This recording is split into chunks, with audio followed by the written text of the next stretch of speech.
सूरत में फरी ઝી 24 કલાકના અહેવાલની અસર થઈ છે। ઝી 24 કલાકના અહેવાલ બાદ તંત્ર દોડતું થયું। રસ્તા વચ્ચે બનાવી દીધેલો સ્ટ્રીટ લાઇટનો પોલ દૂર કરવો પડ્યો। રહીશોની અનેક વખત રજૂઆત છતાં પણ કાર્યવાહી નહોતી થતી। છેલ્લા 4 મહિનાથી પાંડેસરાના સ્થાનિકો પરેશાન થઈ ગયા હતા। વારંવાર રજૂઆત કરવા છતાં પણ તેમનું કોઈ સાંભળતું નહોતું। રસ્તા વચ્ચેથી થાંભલો દૂર થતા લોકોએ ઝી 24 કલાકનો આભાર માન્યો છે। મહત્વનું છે કે પાંડેસરાની આવિર્ભાવ સોસાયટીમાં એસએમસીએ રસ્તાની વચ્ચોવચ્ચ જ સ્ટ્રીટ લાઇટનો પોલ નાખી દીધો હતો। એટલું જ નહીં, તૂટેલી હાલતમાં રહેલો થાંભલો ગમે ત્યારે અકસ્માતને આમંત્રણ આપી શકે તેમ હતો। ત્યારે અનેક રજૂઆતો છતાં પણ બહેરા તંત્ર દ્વારા કામ થઈ રહ્યું નહોતું, જેથી લોકોએ ઝી 24 કલાકનો સંપર્ક કર્યો અને જ્યારે અમે અહેવાલ બતાવ્યો તુરંત જ લોકોની સમસ્યાનું સમાધાન આવી ગયું અને તંત્ર ઘોર નિંદ્રામાંથી અચાનક જાગી ગયું। सूरत शहर में ઝી 24 કલાકના અહેવાલની અસર જોવા મળી રહી છે। સીધા દ્રશ્ય જોઈ શકાય છે કે શહેરના પાંડેસરા વિસ્તારમાં આવેલ આવિર્ભાવ સોસાયટીમાં અહીં જે રીતના સ્ટ્રીટ લાઇટનો પોલ તૂટેલી હાલતમાં હતો અને ઝી 24 કલાકના અહેવાલ બાદ મહાનગરપાલિકા તંત્ર જાગ્યું છે અને આ રીતના કામગીરીમાં જોડાઈ ગયું છે। સીધા દ્રશ્ય જોઈ શકાય છે। હું પહેલા બતાવીશું તમને કે અહીં જે છે સ્ટ્રીટ પોલ જે છે તૂટેલી હાલતમાં હતો અને જે રીતના જે છે જોખમી રીતે હતો અને અહીંથી રાહદારીઓ સહિત વાહન ચાલકો પ્રસાર થતા હતા અને તેમને અકસ્માતનો ભય સતાતો હતો। ત્યારે ઝી 24 કલાક કે અહીં આવીને સમગ્ર અહેવાલને પ્રસારિત કર્યો હતો અને તે રીતના જે છે મહાનગરપાલિકા તંત્ર હરકતમાં આવ્યું છે। અહીંના સ્થાનિકો છે, આપણે જાણીશું। જણાવજો કઈ રીતના આખી અસર જોવા મળી રહી છે અહીંયા।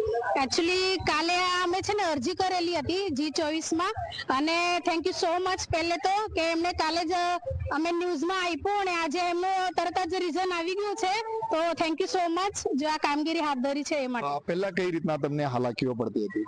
અમને હાલાકી એ પડતી હતી કે જે રાતના સમય જે બાળકો ટ્યુશન થી આવતા હતા ત્યારે બહુ અંધારાનો વિસ્તાર ને એ ઉગ્ર માહોલ ન સર્જાય તે માટે અમે જરૂરથી આ હાથ કામ ધરી છે એ માટે થેન્ક યુ સો મચ। તમે જણાવજો જે રીતના તમારી અવાજ ઝી 24 કલાક બની હતી, હાલ કામગીરી થઈ રહી છે।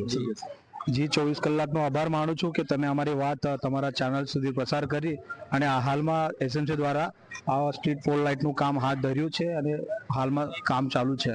વાહન અહીંથી પસાર થતા હતા, કેટલી હાલાકીઓ પડતી હતી? આ વળાંક વખતે એક્સિડન્ટ થઈ શકે, આવી દુર્ઘટના બની શકતી હતી, પણ હાલ અત્યારે આ કામ ચાલુ છે તો આવી ઘટના નહીં બને અને તમારું ઝી 24 કલાકનું ફરીથી એકવાર આભાર વ્યક્ત કરું છું।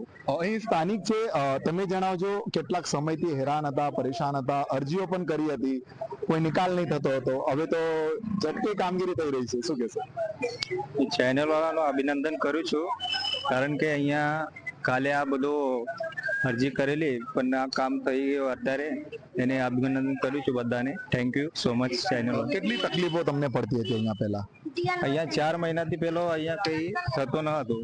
પહેલાથી અહીંયા જે પસાર થતા હતો અહીંયાથી 4 રસ્તા પાસે, તો જવા આવવા માટે કંઈક છોકરાઓને, બાળકોને, દરેકને, છોકરાઓને બધાને તકલીફ થતી હતી। અકસ્માતનો ભય રહેતો હતો, જોખમી રીતે અહીં તૂટેલી હાલતમાં પોલ હતો પહેલા? હા, પેલો થોડોક ભય તો હતો, થોડોક દરેકને ભય લાગતો હતો, કારણ કે આમથી જ્યારે પસાર થતો ત્યારે એને થોડોક ભય લાગતો જ હતો।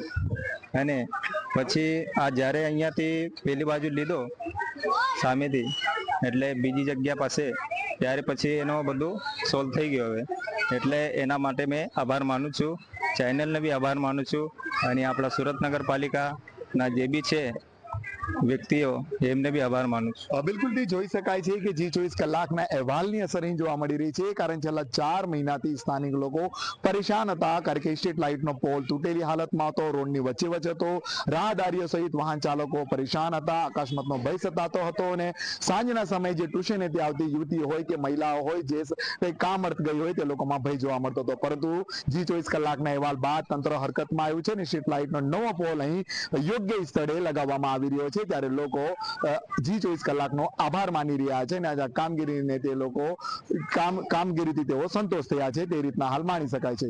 પ્રશાંત ડિવરે, ઝી મીડિયા, સુરત। બોટાદના